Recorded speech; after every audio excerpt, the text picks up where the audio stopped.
Brooks Cattle Company. We've been getting a lot of questions about why we would be crazy and have calves be born in middle of winter or when the weather's bad. And it's a really long response. If we say we feel sorry for the animal because we don't want them to be born in cold weather, when it's 20 degrees out, my cows, calves, bulls are all their happiest if they're dry. If we don't have a 30-degree rain or if there isn't a pile of snow, we never have snow. And if you don't believe that, look at your municipality down here in the Mid-South and see how well they deal with snow. That'll tell you. If we had snow, then we'd have more snow plows. So I'm not worried about snow. I look at 100-year averages. I know the driest. I know the wettest. I know the average temperatures. I cannot trust them to tell me what happened the next 2 weeks, but I can look back at the last 2 weeks and see what happened, and I can look back 100 years. There's a lot of factors that go into it. I'm going to use this calendar and point out some of the reasons that we do what we do here. Maybe it relates to you and maybe it doesn't. The first factor, the biggest one for us, is safety and health of the calves. When cattle are the most comfortable, so they have a lower critical temperature and then they have an upper critical temperature, and obviously halfway between there is going to be what we call optimal. For the average mature cow, the lower critical temperature is going to be around 30 degrees, and it's going to be even lower, closer to 18 if she has a dry winter hair coat. Calving season has everything to do with postpartum length, breeding season, the forage availability in your area, maybe how you market your calves. If they're going to calve every year on the same day, if they are doing really well, they're going to have an 80-day postpartum length. Those ones that were bred and calved early, they're going to be ready to breed about April 24th.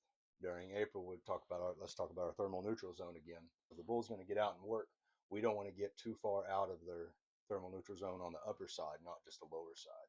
So we'll start breeding April 24th, average 60 degrees during April. It's a little wetter then. Well, thankfully, our calves already have a little life under them and they're not gathering around in the mud and getting umbilical infections. The calves are born during the drier time. Now their mom is ready to rebreed. We're turning bulls out April 24th, and we're going to give them till around June 30th. It's going to be 72 degrees on average. We're not going to have a lot of really hot days. We will have some. So bull's going to be comfortable. The cow's comfortable. She's got a lot of green grass to eat. We all know what it looks like in May and June. That's a great time. So calf can be growing. We're not having to give a lot of extra supplemental feed or attention. In a perfect world, if I could have all my calves on one day, I'd like to have them all born on March 1st. That would be great. But it takes 60 to 75 days to get them born. It takes 75 to 90 days to get them bred. And then we come to the end of the cycle for the calf coming off the cow. We don't want to have to be taking the calf off the cow in December. The cow is not going to have enough to eat. Um, there's not enough megacalories in the standing forage for her to recover and get ready to have the next calf. Relates right back to what we talked about, why sometimes, yeah, we're having some cattle when it's cold. We can't predict the freezing weather. We can't predict the crazy storms. We had a storm last week. If you'd asked me, I'd like to quit this whole business last weekend. It was rough.